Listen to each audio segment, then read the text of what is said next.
The big news about the Oklahoma wheat crop is that there isn't any big news, at least regarding wheat diseases.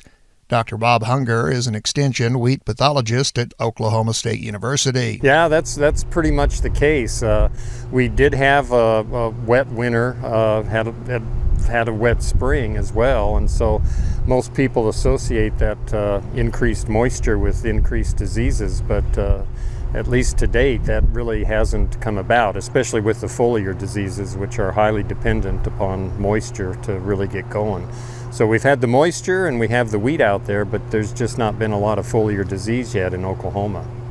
What would you typically be saying at this time of year? Well, usually by this time of year we see quite a bit of powdery mildew, especially on the susceptible varieties lower in the canopy.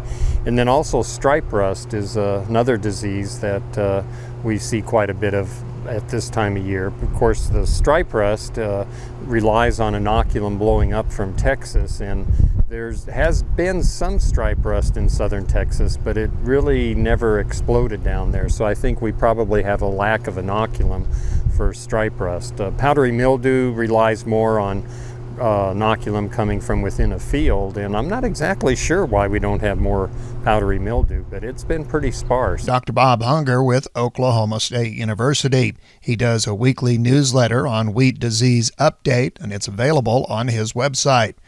I'm Don Atkinson reporting for the Oklahoma Wheat Commission and Oklahoma Genetics Incorporated.